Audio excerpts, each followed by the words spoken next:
Imana ni nziza kandi ibihe byose reka dushime Imana ko yabanye natwe ndetse ikomeza kubana natwe uko bwije n'uko bukeye. Imana ihabwa icyubahiro.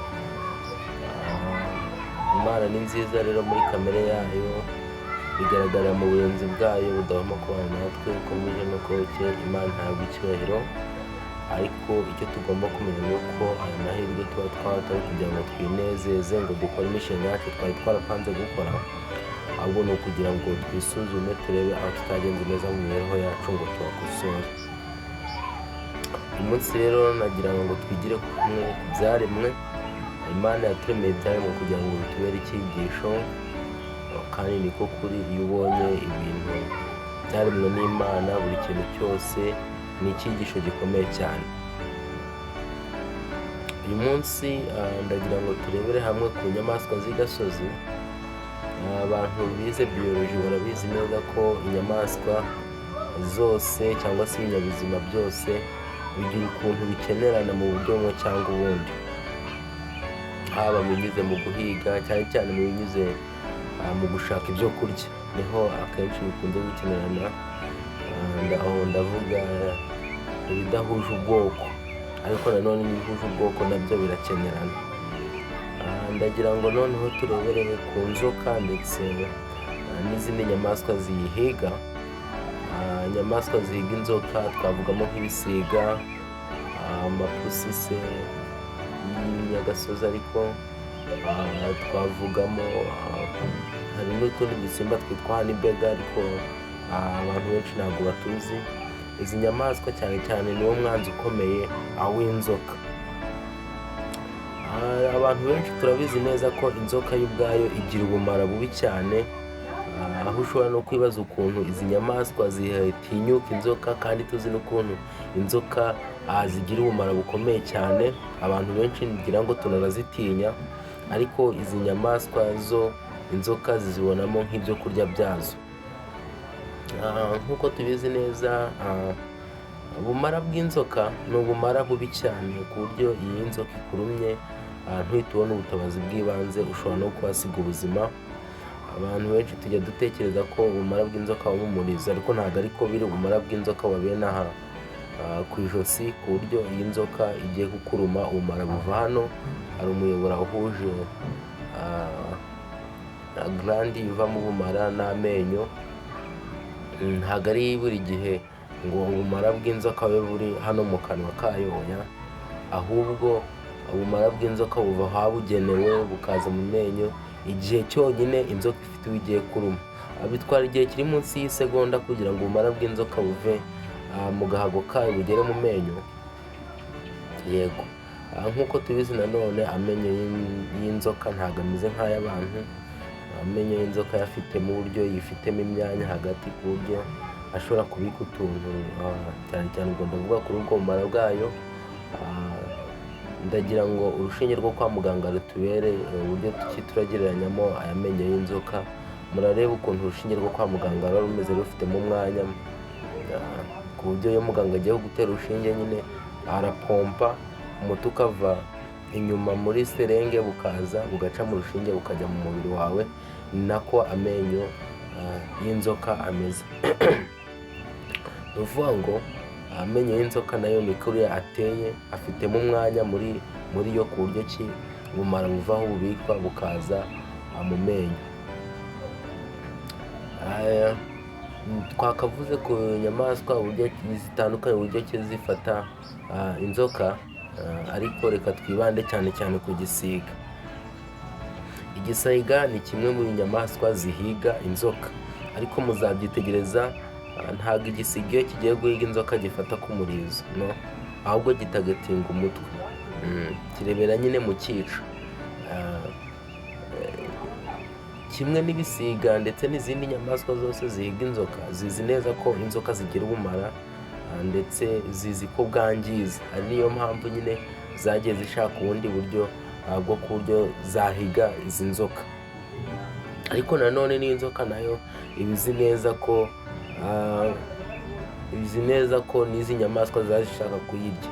Niyo mpamvu nyine buri nyamaswa yo ku ruhande rwayo igerageza kureba uburyo imwe yakwica indi ariko n'indi ikagerageza nayo kwirwanaho. Yego, inzoka rero kampere ku gisiga. Igisiga iyo kigiye kwica inzoka ntabwo kiza ngo gihite kiyifata direct, oya, ahubwo kiraza kikabanza kikayica intege. Uti kiyica intege gute rero? Igisiga kiraza kigerageza uburyo ki inzoka iri buze kugerageza kukiruma. Noneho uko inzoka irumye yishatse kukiruma igahushwa, niko ubumara buva mu menyo bukagwa hasi. Yego, ubumara bw'inzoka burangiriza ku buryo ki naho bwaguye, iyo bukiri buzima ushobora kubukandagira cyangwa se wabukora bukaba bwakwangiza. Niyo mpamvu igisiga nacyo gikora uko gishoboye kugira ngo inzoka ibanze yatakaza ubumara, kubera ko uko inzoka irushaho kugenda itakaza ubumara ari nako igenda icika intege. Ntabwo bwose bushira ariko nyine buragabanuka kugeza aho isigara noneho yumva nta ntege igifite.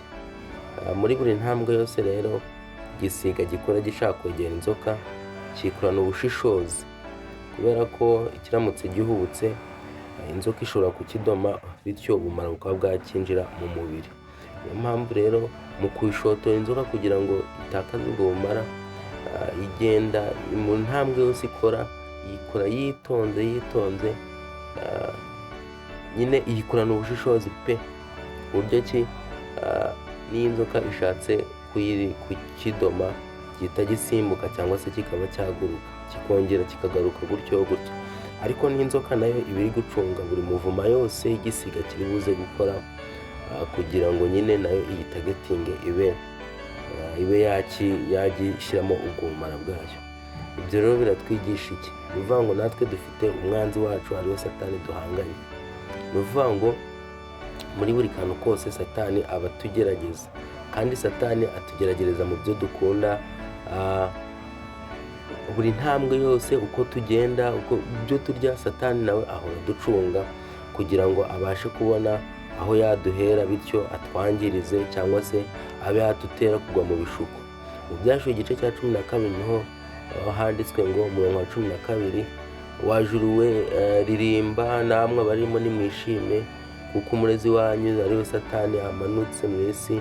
Ariko batubwira neza ko abari mu isi bagomba kubabara kubera ko umwanzi abamanukiye ndetse afite umujinya mwinshi, azi nuko asigaje n'igihe gitoya. Satani nazi afite igihe gitoya, ari nayo mpamvu akoresha igihe cyacu, igihe cye neza, kugira ngo arebe ko yabona umubare munini barimburana. Ariko ikibabaje ni uko umuntu usanga we atabizi. Umuntu we ntabwo abizi, niyo mpamvu akomeza gukora ibyo yishakiye. Ariko nk'uko twabibonye ziriya nyamaswa, buri nyamaswa yose iba iri gucunga indi. Ari twebwe tuba tugerageza, ariko hari abenshi baba batabyitaho, kandi tuzi neza ko buri kosa rimwe muri ziriya nyamaswa, buri kosa ryose rishobora gutuma indi nyamaswa ishobora kuba, ndavuga hagati y'inzoka ndetse n'igisiga, ikosa igisiga gishobora gukora cyangwa inzoka gishobora gukora gishobora gutuma ubuzima bwacyo bujya mu kangaratete. Niyo mpamvu rero gukora n'ubushishozi. Natwe rero twakagombye kumenya ko ikosa ritoya gusa dushobora gukora rishobora kutubuza kujya mu bwami bwo mu ijuru. Ndagira ngo nanone kuriya inzoka cyangwa se igisiga gikomeza kugerageza kwica inzoka mu buryo bwinshi bwose, kigakoresha tekinike nyinshi. Natwe niko tugomba guhora duhangana n'icyaha, tukagerageza uburyo ki. Niyo mpamvu Pawulo yanditse ngo ngerageza gukora ibyiza, ibibi bikantanga imbere. Ariko nanone n'igisiga nacyo ntabwo tuvuga ngo kivara inzoka itabasha kukidomaho, oya, ahubwo hari n'igihe nyine nacyo inzoka ikidoma.